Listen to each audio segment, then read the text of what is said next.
All right, hello zoology people. Gonna get into a new topic today.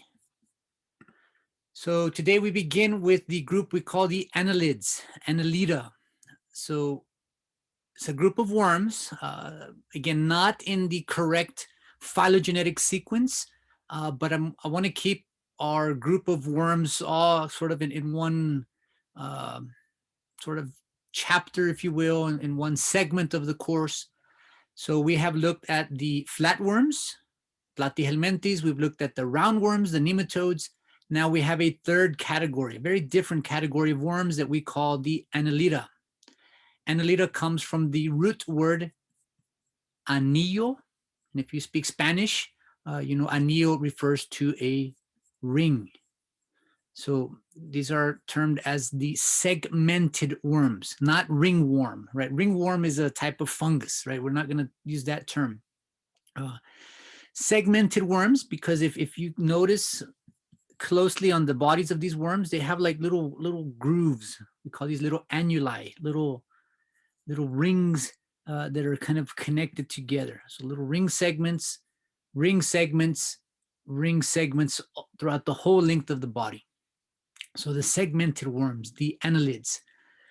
Familiar group, I think you have heard of. I'd be kind of shocked if you hadn't heard of an earthworm, right? The big night crawlers, red wigglers, all these little types of worms that you use for fishing are earthworms.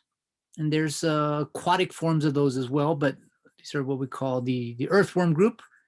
Most are beneficial. They have some ecological role. They help aerate soil. They're free living. They don't parasitize humans. We have the polychaetes, which then are basically earthworms that live in the ocean. So we call these sandworms. They're aquatic worms, segmented worms. They live on the bottom of the ocean floor, on the tide pool area. They can swim around. So they have a similar ecological role as the earthworms, just in a different habitat underwater. And then we have our leeches. So our leeches here are the parasitic, ectoparasitic forms, bloodsuckers. They have important use in medicine, in history. So we'll get into details of all of these, but again, different phylum of worms that we call the annelids. So this is straight out of your book, figure 47.1, just showing you some of the diversity of these types. I'm not going to get into every little group of annelids. I'm just going to cover sort of collectively the characteristics that apply to these. So we're going to look at three major classes: Oligochaeta, Polychaeta, and Hyrudinae. So first, let's look at the oligochaetes, which are the earthworms.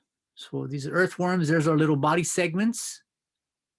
They're going to have an enlarged, sort of fused, modified segment we call the clitellum. So that's an important landmark, an important anatomical mark on the bodies of these worms. So in general, they have worldwide distribution. There's some cosmopolitan species, which means they're found, throughout. They have examples that are marine, terrestrial, and freshwater species. So we're talking about the annuli, the little grooves, externally visible on the surface of the body, and sort of externally and then internally, we have a concept we call metamerism. Metamerism is basically a repeating segmentation of a body. And we see this with earthworms, with these annelids, and we're going to see it with other organisms later on. So repetitive organs and systems within the segments, these little segments, or more specifically, they call them somites. Again, that term will be utilized later on as well again. So a little bit of sort of word dissection here, right? Oligochaete. This is our first group, the oligochaetes. So oligochaetes are going to refer to a group of organisms that have this metamerism, but more specifically, oligochaetes are going to refer to a few, oligo, a few, chaetes, are going to be the like little setae. We're going to talk about little spikes on the undersurface, the ventral surface of these worms. So this is just showing you again the septum or septa that separates these little body segments, and that falls under the idea of metamerism. I'm going to use these terms a little bit later as well. Prostomium and peristomium. So the first two segments of the worm. So that's basically the head, and then we have the tail on the other end. So prostomium, peristomium, septum, somites, body segments, metamerism, and again we see that in both types, the oligochaetes and our polychaetes as well. So again, Oligochaeta. Oligochaeta is a big group, about 3,000 species. All have setae, but less numerous than the polychaetes. So oligo refers to a few, a little bit, poquito. Poly means many, a bunch, mucho, right? A lot of them. So the oligochaetes will have only a small amount of setae, small amount and small sort of size. They're generally considered to be defenseless. They don't really have defense mechanisms. It's amazing that they survive. They're actually quite delicate, but they've been around for a long time, so they seem to be doing okay. They're very successful as a group. They don't have any specialized sense organs, but they can respond to mechanical stimuli. They can respond to touch, to vibrations. They can avoid light, so they have some way of sensing light and darkness. And they use chemical cues to help them find food. So oligochaetes, the earthworm category. So these are the setae, oligochaete, having few setae. You can see these little small spikes. This is a highly magnified image there. But think of it like a football player wearing cleats, a soccer player wearing cleats, a baseball player wearing cleats. It gives them a little bit of traction. If you're crawling in the soil, it allows you to get traction to move forward. It helps with locomotion. So these tiny chitins, remember chitin? Chitin is a polysaccharide, structural polysaccharide that we find in other groups that we're going to cover later again, but we see that here, right? So they're little traction, little gripping, anchoring modifications. And again, in some, the aquatic forms, they will be a little bit extended to help with swimming. But again, typically we don't associate that with the oligochaetes. It's more of the polychaetes later. So just showing you the little setae can be modified. It's sort of controlled by muscular movement. So we can kind of shift and grip and hold and anchor. And again, it's an important modification for this group. I'm not going to elaborate too much on this right now. This is going to be part of one of your lab activities. The sort of the movement, the ability for these worms to move via a hydrostatic motion. So again, just kind of, you can see the picture here. And again, we got to remember they have no bones. They're going to have a different musculature than the nematodes, which is going to allow for this different type of movement. But we'll get back to that in the lab activity. All right, so Annelid characteristics, something that is a big jump in the evolutionary scheme, is the idea of a closed circulatory system. This is a big deal, right? It doesn't seem like much right now, but this is a monumentous jump in complexity from the nematodes to have a closed circulatory system. We have respiratory pigments. I'm sure you've heard of hemoglobin. This is what humans have. This is what we use to bind to oxygen, to transport oxygen. Well, so do the worms. And the worms probably, these annelids probably invented this first, way before the vertebrates appeared, right? We have a couple of other green pigments, different red pigments that also are able to bind with oxygen. So it's this new evolution of a more complicated circulatory system, which is going to benefit later phylogenetic groups like vertebrates, like humans. We also have well-developed nervous systems. So a dorsal cerebral ganglion, which is analogous to a little a brain, right? So we're starting to see some aggregation, cephalization. We saw this with the flatworms. We see it even more involved now with the annelids. So again, more modification in the cephalic, in the head area. So there's our cerebral ganglia, these little sort of swellings, aggregations of nerve tissue. This is going to serve as a sort of a primitive brain for these earthworms. There's the mouth. There's that first segment, the prostomion.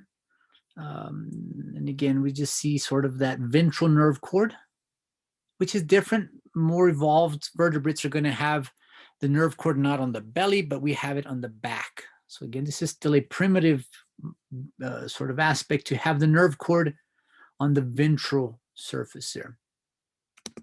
That's what all this is trying to elaborate on. Ventral ganglionated nerve cord, dorsal cerebral ganglion. So all that's basically the primitive brain, and then the ventral cord along the belly. So the closed circulatory system, what does this mean? Right? This is a big deal. What this refers to is in the evolutionary sort of development, this phylum, this group of organisms has figured out, wow, we can be much more productive, we can be much more effective if we have little hearts that pump, and we have a pressurized set of tubes that we can move blood throughout the body. So this is the first time in the evolutionary progression that we see a heart, and we see then blood vessels that are going to be pressurized. We have capillaries for gas exchange, and we have a way of getting blood away from the heart, all the way pressurized back to the heart. So a closed circulatory system, as opposed to some of the other groups that we've seen that have just an open circulatory system. They have a little sort of heart that pumps, and the blood just kind of diffuses through the body with really no pressure. Osmotic movement helps, water and fluid, and diffusion helps move particles through the body, but it's not very efficient. This is much more efficient here. This is only showing one heart. These oligochaetas, these annelids only have, or don't only have one heart, they have little multiple, what we call aortic arches. So these little aortic arches are like little mini hearts that pump, pressurize, and send blood to the back of the body, and pressurized pumping helps to move that fluid back to the hearts. So again, closed circulatory system, blood moves through the heart and vessels. Again, a big deal in the complexity of circulatory systems. Something that, wow, is very, very high tech and elaborate here, but this doesn't seem so high tech. The idea of cutaneous respiration. So these annelids basically breathe through their skin. They have gas exchange that occurs across the skin. So oxygen diffuses in, carbon dioxide diffuses out. So for this to work, these worms have to have a very thin skin, which makes them vulnerable, makes them delicate, and they have to basically stay very moist. They have to live in humid environments. Even if they live on land, they have to live in very moist soils. If that skin dries up, oxygen and carbon dioxide cannot continue to diffuse, and basically that causes their death. So they suffocate, they dry up. So again, very elaborate circulatory system, and we consider that kind of a primitive respiratory system, cutaneous respiration. They don't have gills, they don't have lungs. There may be one or two few exceptions, but pretty much the vast majority of these annelids rely on cutaneous respiration, gas exchange across their moist skin.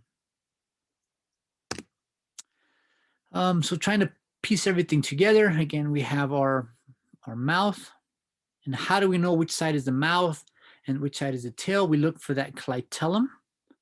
The clitellum then is going to kind of be more to the anterior, more towards the front side. We have our little brain, the ganglia, cerebral ganglia. We have then the ventral gangliated nerve cord. We have our little pumping vessels, what we call aortic arches, little sort of mini hearts, a closed circulatory system.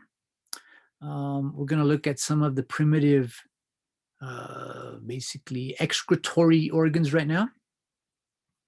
We also have some modifications on the digestive system that I'm going to cover. So we start to see now more elaborate pharynx, a crop, and then the gizzard here. Right? So these are big jumps in the evolutionary process. And these little metanephridium that we're going to cover as well. I'm not going to get into all the anatomy here, but just Annelid body plan. So we know they have an anterior end, the prostomion, and then they have a back end, the posterior end. We call that the pygidium. We know the septa are going to divide the little somites, the little body segments, and the coelom is basically the hollow space. It's a hollow space within the body of these worms. It's going to be important in being filled with fluid, or fluid can be removed out. It's going to help act as a hydrostatic skeleton, which will aid in locomotion, swimming, burrowing, general movement there. Yeah. And talking about general movement, something that is very different in this group compared to the nematodes. We have different types of musculature. Doesn't really show it too well here, but we have circular musculature as well as longitudinal musculature. So longitudinal would go from front to back. And that's the kind of musculature we see in the roundworms, the nematodes. They have longitudinal muscles, and that's going to allow them to move in a very, very particular way.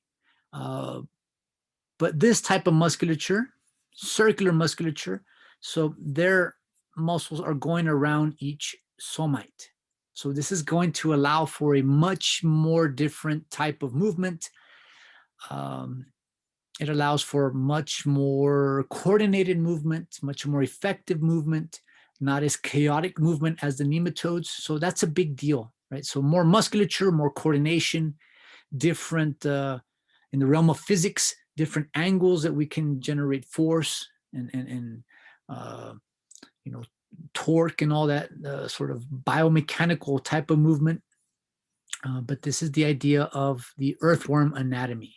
So longitudinal muscles, yes, as in the nematodes, but now more unique, we have then these circular muscles as well.